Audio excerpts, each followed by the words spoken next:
morning, grinders. Welcome to RotoGrinders Today. I'm Jordan Cooper, a.k.a. BlenderHD, BlenderHD. You're going to follow me on Twitter. And it's Wednesday, September 13th, and we'll be taking a first look at the Week 2 NFL DFS slate on DraftKings and FanDuel, as well as some early NFL props and pick'em. And we'll close out the show with maybe taking a little preview of tonight's MLB slate, everything to get you up to speed today in DFS props and pick'em. Hit that thumbs up button. Give me those thummy thumbs. I like them in the morning. Hit that thumbs up button. Hit the notification bell to know when we go live. Joined in the morning, all the way from the middle of nowhere in Saskatchewan, Canada. Probably not in the middle of nowhere. You're somewhere. Getting up early in the morning. TJ Zwarych. It's doing shows this early. Is that? Do you need to get some coffee? I got my caffeine here ready. I got the energy flavor of vitamin water. But, Saskatchewan in general is the middle of nowhere. But in terms of Saskatchewan, relative to Saskatchewan, I'm in the big city. Saskatoon, 300,000 people. We're in the big city of Saskatchewan, but relative to North America, yeah, Saskatchewan's pretty much the middle of nowhere. Right. Okay. So the Saskatoon is not. Maybe 4 times. Like I'm in Louisville, and people don't realize that's a million metro area. So it's a very similar type of thing. It's like I'm not just in the backwoods of Kentucky, out of some cabin or anything, but out there in Saskatchewan, obviously, you got the CFL. So we're going to be talking about the NFL today. So you are aware, TJ, that what are the rules in CFL? Do you have you guys have an extra 20 yards or an extra down? You have to throw on certain it's how are the rules different there? It's mostly the same, except there's only 3 downs instead of 4. The defensive line has to line up like a yard off of the ball. The interior receivers get to run with a waggle up to the line at snap, so they can run towards the line of scrimmage as long as they don't cross it. End zone's 25 yards instead of 10, and the field is I believe 30 yards wider. So it allows for a lot of offense, a lot of spread outs. The talent's not obviously the same level as the NFL, but it's still fun. I don't think I've actually watched a full CFL game this year, but growing up, I had season tickets to the Saskatchewan Roughriders, so we went to a lot of games. Right. So if the NFL teams played by CFL rules, these totals probably would be much, much higher. Oh yeah. Because the highest total of the game this week is Kansas City, Jacksonville, the Chiefs and Jaguars, 51.5. Then we got the Minnesota Vikings. Vikings Eagles is on Thursday, so we don't have to worry about that. We'll be talking about that tomorrow for Showdown. But then we got 247s, Raiders, Bills, Seahawks, Lions, and then Ravens, Bengals is 46.5, and then it kind of drops off a cliff, right? Chargers, Titans, 45, but Packers, Falcons, 40.5, Colts, Texans, 40, Bears, Bucks, 41.5, Niners, Rams, 44. Then we got the late games. I don't know if there's going to be a late hammer. I think a lot of people will be playing games. The 1 p.m. Eastern set of games, the Giants, Cardinals, 39.5, Jets, Cowboys, 39.5, and the Commanders, Broncos, 38.5. We got the Dolphins, Patriots is the Sunday night game. Does this mean, TJ, that we'll talk about stacks, we'll talk about some players because the pricing is a little bit different, right? We always have to consider salary. Do you think people are just going to focus on the Jaguars? We have Calvin Ridley, obviously turning out to be the alpha that a lot of people assumed. Kelsey may be back for that game. Are we going to expect a lot of people to target this Chiefs-Jaguars game? Or do you find maybe the Raiders, Bills, or Seahawks, Lions, are those going to go under the radar? I know it's Wednesday. We're just kind of taking a first look, looking at projections. But how do you see the slate from a 40,000-foot view shaping up right now? I do think that Kansas City-Jacksonville game is likely going to get probably steamed up throughout the week. That is the clear, fun game stack to go with. I do think, especially early in the year, though, people don't full stack as much as they should. And so I still think there's going to be lots of good places we can target in that game where if everybody's just kind of running Lawrence, Ridley, and Kelsey, say, I don't know if those are going to be the guys but that pick up the most ownership, but say they are. Well, then I want to do, if I'm running a Lawrence team, I want to do Lawrence with Ridley and Ingram and Zay Jones or Christian Kirk, and then I want to throw one of Kelsey, Tony, maybe two of Kelsey, Tony, and Isaiah Pacheco on top of it, and do just a full. You mean Tony, who can't catch a pass? Tony? Yep, that's are we going on the Chiefs? Are we going? Because I mean, I think my favorite week is week 2. TJ, Yeah, week 2 is like my Super Bowl week because recency bias is at its highest. We only have one. People are judging stuff by just 1 week of what they saw. And what they saw last week was Kadarius Toney dropping a bunch of balls, not getting as many snaps because he's coming back from injury. And then Sky Moore having a bunch of snaps, but not doing much with it. Sky Moore is 4,100 this week on DraftKings. We go to this, the Kansas City, Jacksonville game, where we go to our projections. I mean, Calvin Ridley, 7,200. I'm going to assume we just saw, if that continues, you have to assume that Ridley at some point is going to be like 8,500 on DraftKings. FanDuel has already priced him up to 83. He's already the second highest price receiver.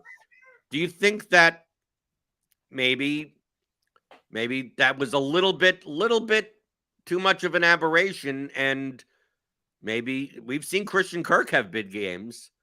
But, I mean, based on the way that the Jaguars offense played, Kirk is kind of like the odd man out.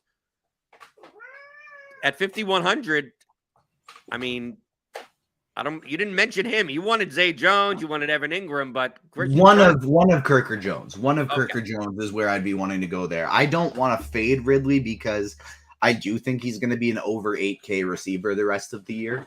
I think that's going to be something that continues. I drafted a ton of them in best ball. I'm high on Ridley this year. But I do want to pair him up with like 2 of the 3 of Christian Kirk, Zay Jones, Evan Ingram. Heck, maybe even Travis Etienne. And do like the full 3 pass catcher stack. That's where I've kind of made my bread and butter most money in the past, is if there's a chalk quarterback and I like the spot, I'm not necessarily fading them, but I'm full stacking. If everybody else is playing 1 receiver with them and some others are playing 2, well, I'm playing 3, because if they're going to win the slate, it's with 5 touchdown passes. Unless it's a Jalen Hurts, unless it's a Justin Fields. And so I want to be absolutely loading up, full stacking them. And I'm with you. Week 2 or 3, you take advantage of the recency bias. Those have been the weeks in the past where all these Funko Pops behind me and this house that I live in, those are all due to week 2 or 3 fantasy football winnings. Right. All my big GPP wins in NFL have come in the first 6 weeks of NFL. What I have to learn is to not play the last 6 weeks. On the other side of the ball for the Chiefs, is it going to get to the point? Are we going to constantly go back to the Chiefs? The Chiefs, with Mahomes at the helm, typically has a great offense, but from a DFS standpoint, are we constantly going to get whack-a-mole? People are going to go whack-a-mole with the Chiefs, and it's just like either you play Kelsey or you just avoid. Just like there's just too many people, 8 different receivers and running backs and everything, that it's quite possible that no one ever puts up a score outside of Kelsey at tight end that you would need, right? I love them for showdown slates because there's so many options you could have, less duplication in your lineups. But, I mean, I'm much more likely this slate to let, if this game is going to be popular, with the Chiefs having one of, if not the highest implied team total, one of, right, close. Just let people make the Mahomes. Like, if you're going to try to do Mahomes with some other receivers other than Kelsey, just let you eat that. Where I'd want to push back on that a little is how often can you stack the best quarterback in the league with his entire offense when he's got the highest total on the slate, and then still have salary to get other good players in your lineup here? I can do a Mahomes, Tony, Valdez-Scantling, Kelsey stack, running it back with Calvin Ridley, throw in a cheap defense like, say, just for the purpose of this, let's say the Cardinals, and of course I hit something went wrong on my lineup HQ, so now I got to reload it. But something went wrong with the Cardinals. Yeah, I guess maybe not Cardinals, but just a cheap defense like that that you can throw in here. Even say the Bears at 2,800. Well, I now have 5K remaining for my 2 running backs and my flex position. If I find one other cheap guy, I feel pretty comfortable with that entire team. And really, all it requires is a massive Mahomes game. I'm hoping Mahomes not only throws 2 or 3 touchdowns to Kelsey, but also 1 each to Mahomes, to Valdez, Scantling, and Tony. And like, Tony was terrible last week with the drops, but again, this is a professional wide receiver who likely won't be quite that bad again. And he had limited snaps, but when he was out there, he was used. He got tackled at the one time. He had 2 drops where he was just like, had wide open space in the field that he'd had a ton of space to run afterwards. They want to use him. They used him a ton last year when he was healthy. He's so cheap. It's not like these are 6 to 7K receivers that we're taking shots on, and we don't know which one it's going to be. We don't know which one it's going to be. I mean, we don't know which one it's going to be, but they're all 4,500 or less. Yeah, and but so doesn't your thesis rely? Okay, Mahomes. Let's say Mahomes throws for 6 touchdowns, like a really, really high 400 yards and 6 touchdowns. It's quite possible that Jerick McKinnon has a touchdown, right? Noah Gray caught one. Right, Isaiah Pacheco swing. I mean, like, it seems like you could show me a situation where like anyone on this team, Justin Watson catches a ball. Like, to me, it becomes whack-a-mole. Yeah, I think Tony, talent-wise, at 4,600, has the most likelihood of putting up a 25-point game, or even Valdez. I mean, all this Sky Moore. I mean, you see the conundrum that I'm in is that like. This is so much different than a team like the Vikings or the team like the Eagles. It's like, well, if Hurts throws the ball, it's like there's 3 people. Like if I won the triple stack, like there's 3 people. Like if I won the double stack, it's like 2 out of the 3. Here it just feels like, yeah, I know they're all cheap, but I could just imagine 8 million ways this goes wrong, or I need to create 100 lineups just to have all the combinations. And that's it, right? Is in an MME scenario, I think if you're doing single entry and you want exposure to this game, the chalkier but much easier way to do it is you just do your Lawrence stack, get your Ridley, you find 1 or 2 other Jags you want to throw on there, and just play Kelsey. Play Kelsey as your 1 run back. And then maybe your way of getting different is you play Ingram and Kelsey. You run a 2 tight end lineup because Ingram's so cheap anyways. And then...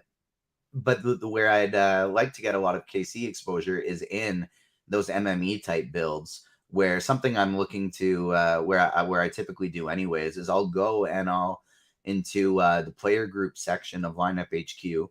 I'll use Patrick Mahomes as a conditional player, and I say I want 2 to 3 every lineup with Patrick Mahomes. I want 2 to 3 of Kelsey, Valdez Scantling, Tony, Sky Moore, Rashee Rice, whatever. Jerick McKinnon, and say that like I'll have in 150 lineups, I'll have 15 to 20 Mahomes teams, and 4 of them will have Rice, 4 of them will have Moore, 7 of them will have Tony, all but 2 will have Travis Kelsey, that type of thing. Mr. Girk says in chat, you do that, and it's going to be a 4 rushing touchdown game for CEH. Probably. Okay, let's take a look at other situations where the field can possibly succumb to recency bias. And what I mean by recency bias is that we have a very small sample last week, and just because we saw it last week doesn't mean that's going to be always the way it is. And that could work in 2 ways. It could work that players that look great, players that got big target shares, maybe don't have as big of a target share. There's ones that maybe they look poor, right? Or maybe they didn't get the right side of the timeshare or something. Maybe that isn't the case anymore. And it could also be, remember, what we saw last week could be what it is. It could be that. So I take a look at a situation like, for instance, the backfield for the Rams. and maybe the Broncos. Like we saw Kyren Williams like kind of run ahead of Akers, have a little bit more PPR value. We have the issue with the Baltimore, right? Because J.K. Dobbins is injured. They'll have Gus Edwards and Justice Hill, and they're cheap. And And then we Melvin have, Gordon. well, they'll call up Melvin Gordon, yeah. Then Javonte Williams clearly ran ahead of Samaje Perine. Are there any situations at running back? We also have Mixon didn't get.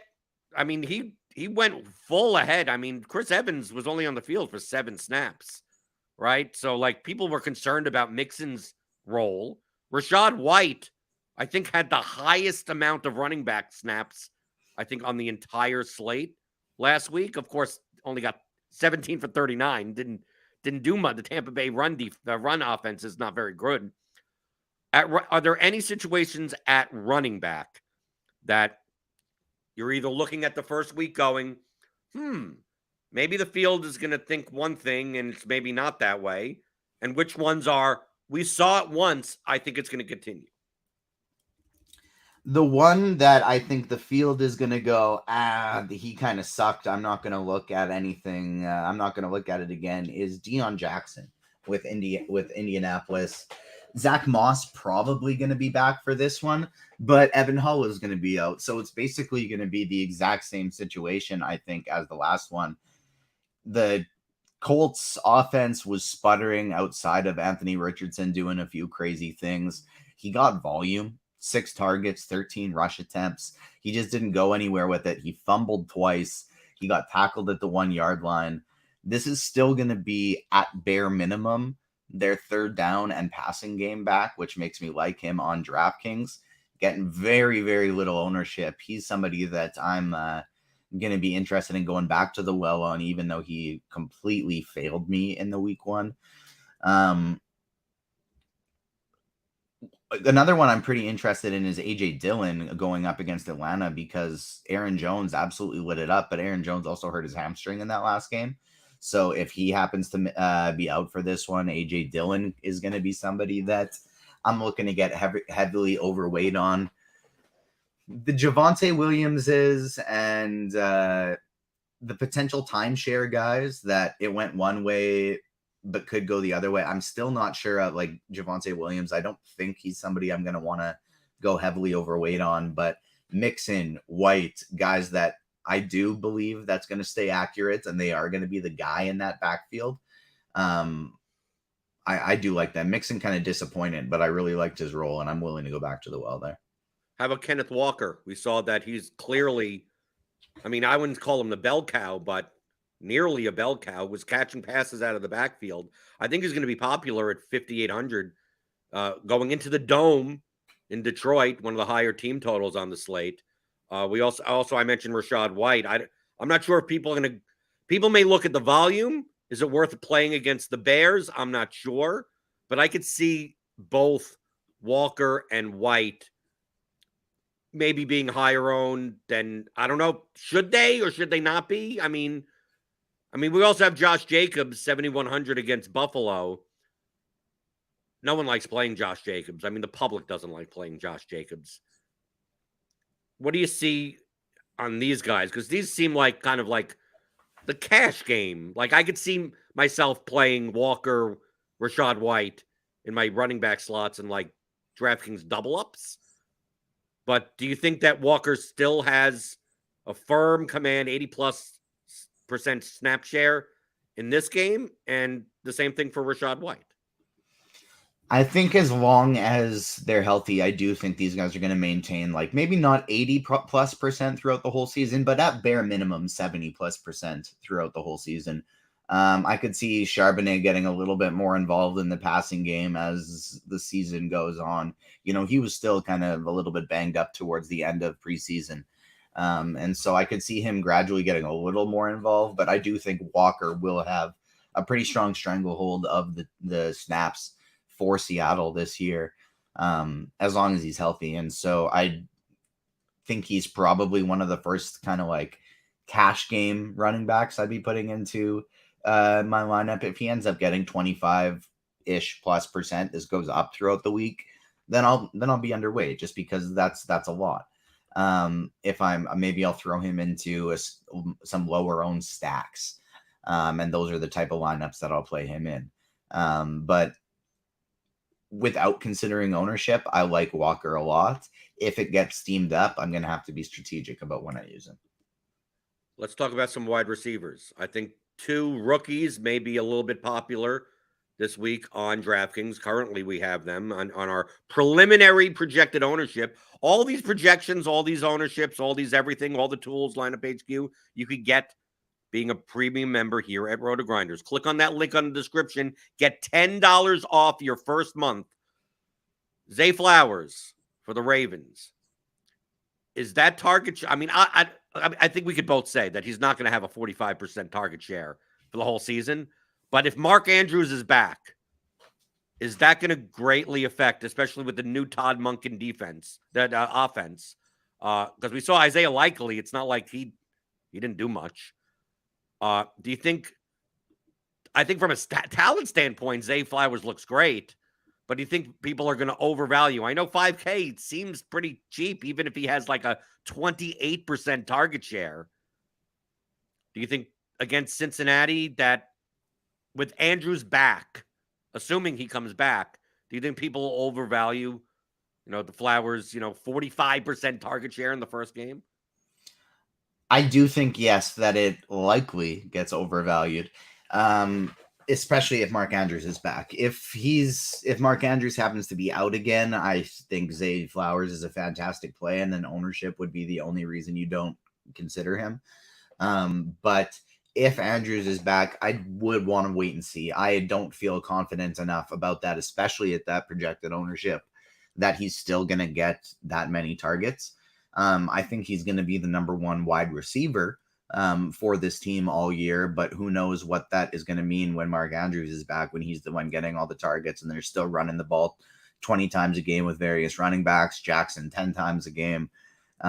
It may just not be enough to, maybe he'll quote unquote get value for 5K, but maybe you might not need him in a tournament, especially at that type of ownership. So what I like about Zay Flowers is he's inexpensive, and I can pair him with a high-end quarterback. And so likely my exposure to Flowers, if his ownership is high and if Mark Andrews is back, will be only when I'm also playing Lamar Jackson and Mark Andrews. And also, it makes sense from that game because recency bias on the Bengals after that they crapped the bed last week. That easy run backs there are Chase or Higgins. And there you go. Another rookie that's very close in price that we saw the Rams use, kind of like Cooper Kupp in that first game. Is Puka Nacua a thing? Is that game going to be the aberration, and it's going to be, he's going to turn into Ben Skroenik? It's possible. I don't know if it's necessarily going to be Ben Skroenik, but I mean, 15 targets is nuts. 15 targets is just crazy. I don't think 15 targets will continue. I don't think he's going to go, Stafford's going to go, all right, you're Cooper Kupp for me until Cooper's back. I don't think that's going to be the situation, but 15 targets is a ton. I do think this will be the number 1 option for Stafford until Kupp gets back. But I don't think we can expect that same sort of insane volume each and every week here. That's a great question in chat. Like, why is Nacua 20% and Atwell's 3%?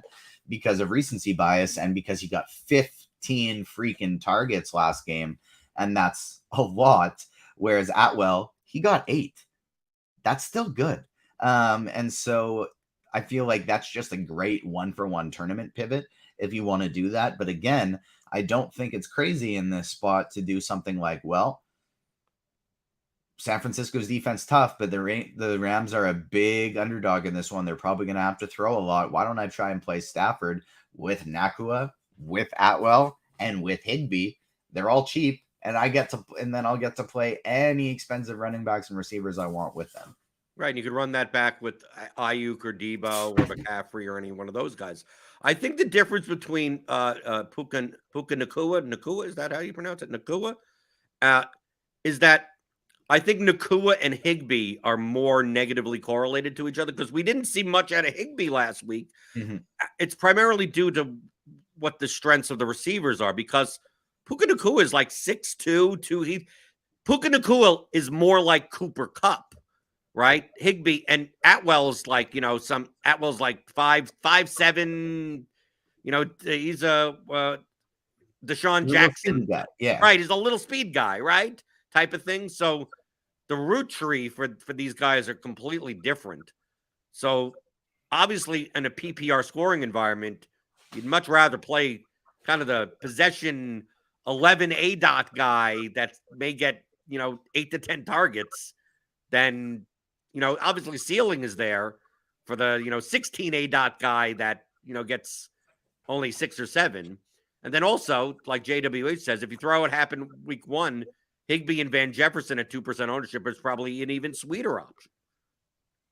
Yeah, 100%. The one thing with that is if you were playing Stafford and Atwell with Nakua, you don't really have to get more different than that anyways, because Stafford's only going to be 2% owned. Atwell's only going to be 2% owned. So you're already going to be different enough with that. But yeah, you take out Nakua and you throw in Higbee, you might be one of the only Ram stacks, regardless of how big of the field you're doing with that combination. I'm not sure if you also have to consider for stacking, and we'll talk about this on Friday's show. So that's quite possible that San Francisco rolls them, and the Rams' offense just isn't good, and none of these guys get there. Yeah, yeah. Okay, I might look at Nakua similar to how I look at Zay Flowers this week, where I'm gonna try and like get overweight on their quarterbacks and get some game stacks in where I'm playing them, but then leave them out otherwise and go, well, that offense is gonna suck, or they're not gonna be involved, or they're gonna be part of a shootout, and that's why they're getting their points, and kind of take that stand. Okay, let's take a look at some early NFL props and pick them. Right, we have a bunch of stuff up on Underdog and Prize Picks. I know it. I don't know what the deal is this year with like DraftKings, FanDuel, Caesars, BetMGM, all the regulated sites. They're putting up their props really late for NFL, much later than I remember last year.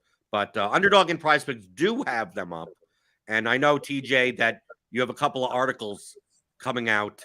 You do your Prize Picks stuff. And before we talk about that, I also want to show that if you're a premium member here, you get access to all our DFS and stat level projections. So you could even download this as a CSV and use it and put it into Excel and put it into other tools and anything to organize this. But you could sort by FanDuel, DraftKings, Owners Box, Yahoo, but it gives you all the mean projections of passing yards, rushing attempts, targets, receptions, everything. These are updated. Obviously, we have timestamps on here.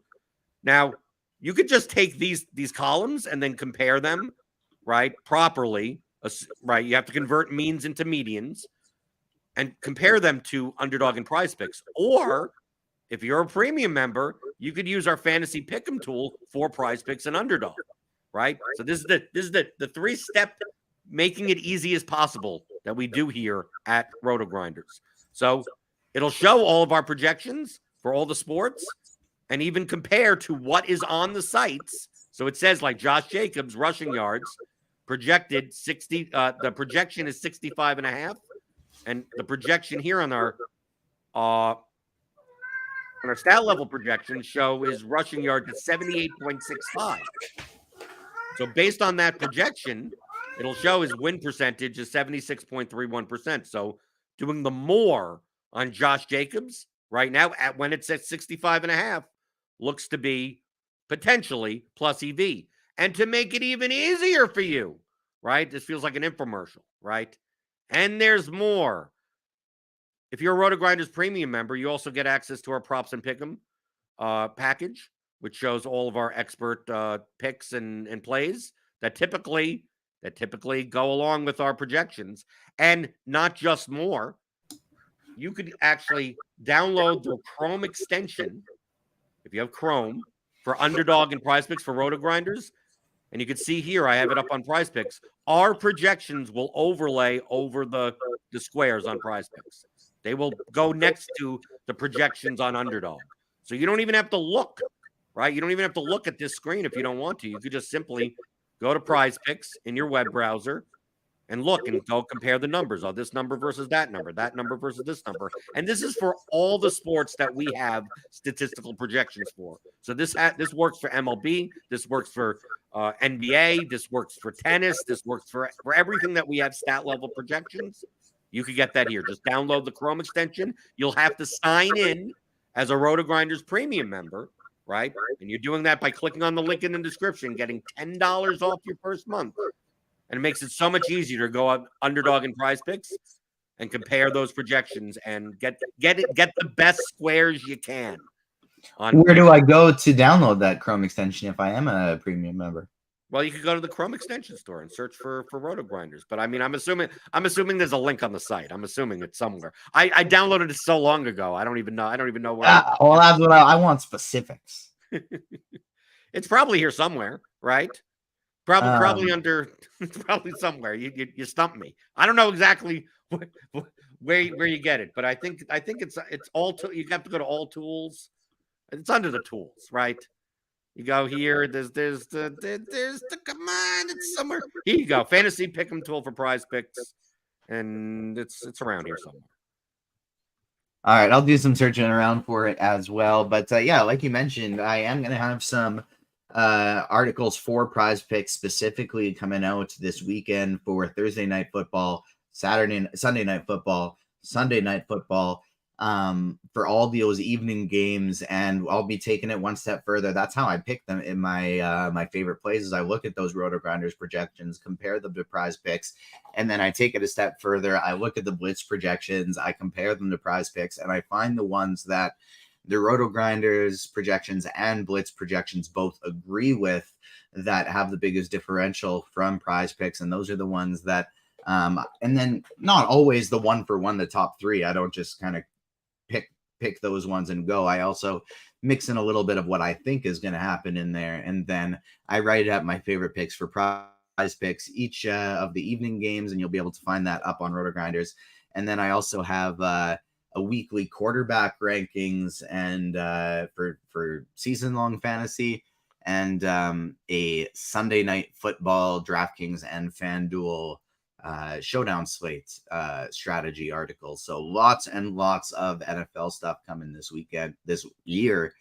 Going to be busy next 2 weekends though, because I'm at the Edmonton Expo this coming weekend, and the following weekend I'm hosting my moderating my first panel at another comic convention. So we got fun things coming up. Well, you can see here on the props and pick'em package that our prop model, right? We even have prop model picks here, and this agrees because we have Justin Fields at a mean of 211.5 passing yards. So it does show you here, right? One of our prop model picks, Justin Fields, more than 174.5 passing yards on Prize Picks. It's 175.5 on Underdog, which means, I mean, obviously that's still plus EV compared to our prop model, but you want to take the extra yard, right? If you find your stuff on Prize Picks, find your stuff on Underdog, compare the two to each other, try to get the best number and the best price. I mean, TJ, the one immutable fact about any type of sports betting is that if you can get the best price and the best number than the rest of the market by close, you're probably a profitable sports bettor. Yeah, I think that makes sense. I would agree with you there. Right. If you wait on this, you never know, because by the end of the week, Justin Fields' prop may be 187.5, and he would have lost out on 13 yards. That gives you that cushion that over time you make more money. So so you'll be working on those props articles and pick'em articles for tomorrow, for Sunday, for Monday. Before we get out of here, let's take a quick look at the MLB slate tonight. I know, are you going to be on Grinders Live or Crunch Time later today? No, I will not be. I will be. But you're normally on. Yeah. I'm usually on Grinders Live and Crunch Time. I did the morning grind with Stevie for this slate though last night, and then I'm going to be hosting the morning grind while he's away for the next couple evenings as well. Okay, so you've already taken kind of a look on the slate. Is it just is the quick and easy answer just play as much Hunter Brown at 8,200 against the A's as you can? That is what you're doing in cash, and I am playing probably 0 Hunter Brown in tournaments just because of that hefty ownership for him today. I'm going to stack up the A's and their big park upgrade.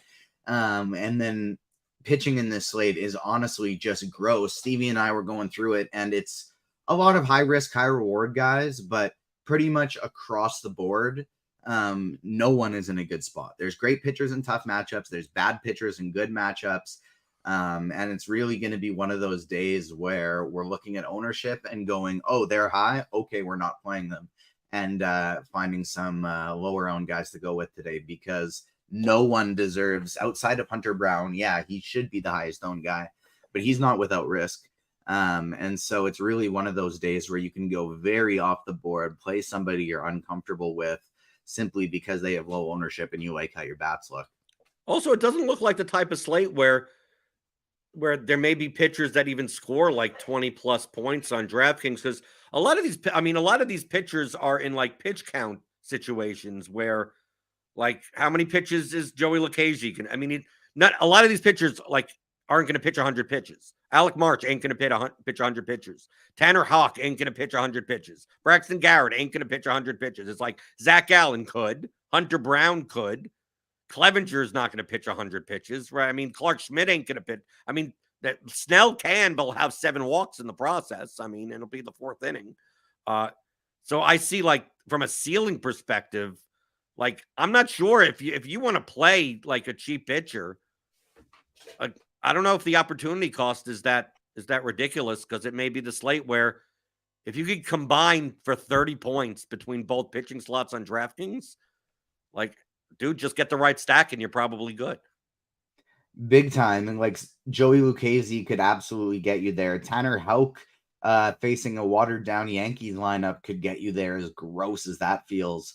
Braxton Garrett, Jordan Montgomery, Yusei Kikuchi in a tough matchup. Ryan Pepiot, however you say his name, he's somebody that hasn't gone very many pitches so far. I think his ceiling has been 85. But they were up 10-0 against Miami last game. They were up 8-1 in the game before. He hasn't pitched in a close game yet, but he's been lights out. So he went 85 pitches in 7 innings in his last game. It's a tough matchup versus San Diego, but if this is a close game, he could maybe get that extended to 90, 92 pitches. And all of a sudden that's he could smash for that price tag. So I think Gallen is my favorite from a raw points perspective, and Brown is my favorite for a point per dollar. But Gallen, Brown, and Clevenger are all picking up such an insane ownership on this slate where they could easily fail. Hunter Brown gets Oakland, and he gets hit hard and gives up a lot of power. Oakland has power. They strike out a lot, but they have power. And now they have a huge park upgrade going from Oakland to Houston. Mike Clevenger is Mike Clevenger. Sometimes he's great, sometimes he's terrible. And Kansas City is exactly that too. And they've been smashing the ball lately. So he's probably has one of the better chances of being one of the higher point per dollar pitchers. But at almost 40% ownership, fade. Zach Gallen, that's the one that scares me the most, facing the Mets, 30% ownership. But the Mets don't strike out a ton. They can hit some people hard, and Gallen gets hit hard as well. So if he's not striking these guys out, they could get a couple home runs off of him, and 30% ownership. It's just, he doesn't deserve, to me, to be 3 times as highly owned as Snell.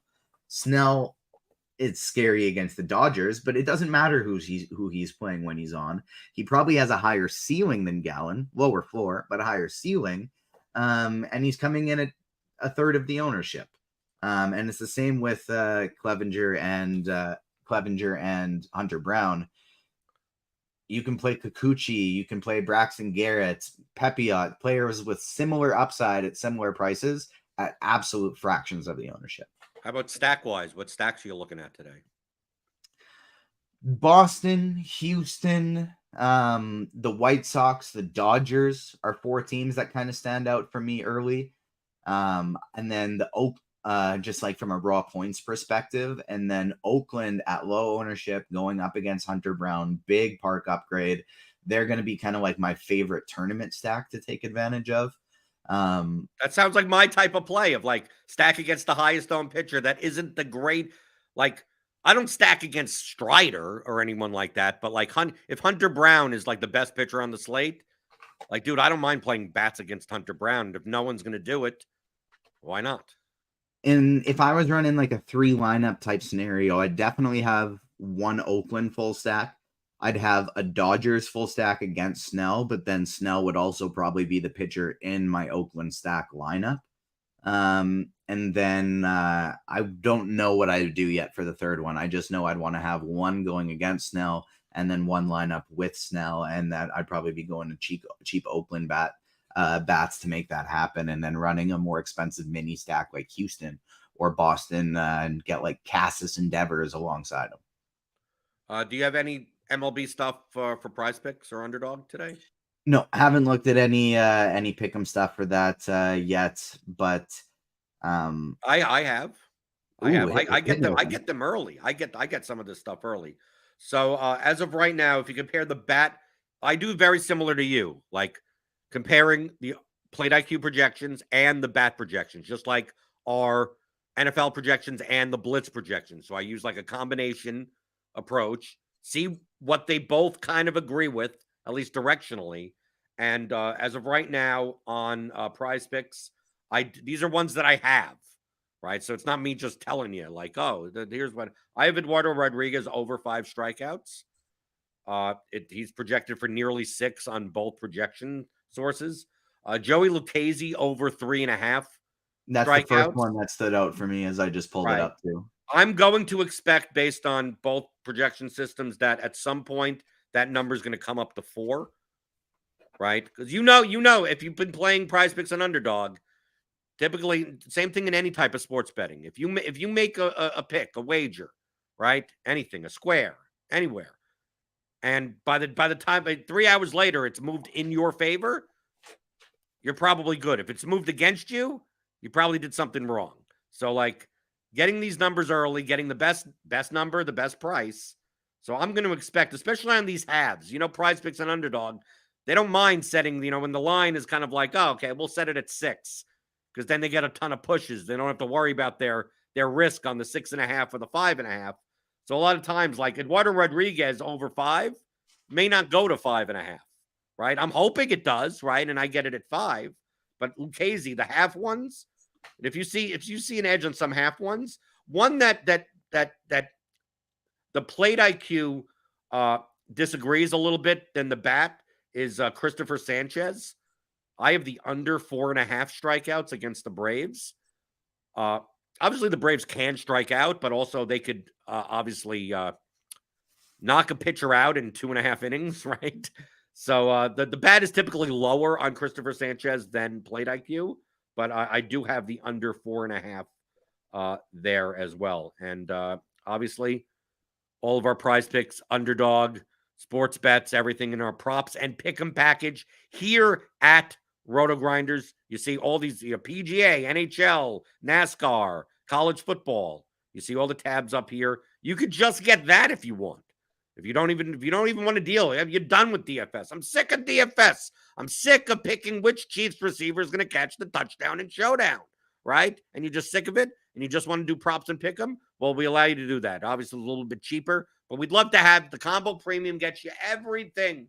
Click on that link in the description. Get $10 off your first month. Read TJ's articles, which will be coming out soon. Dude, you go to the NFL page starting tomorrow, starting today even. Like, it's just the content just goes, here's this, here's that, here's this. By Saturday, your head explodes. 2 other Prize Picks ones for the baseball slate I want to throw in there that I really like as well.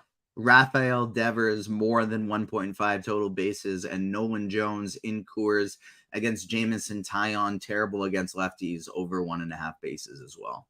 Okay, so there you go. So TJ, people could find you on Twitter, TJ Zwarych.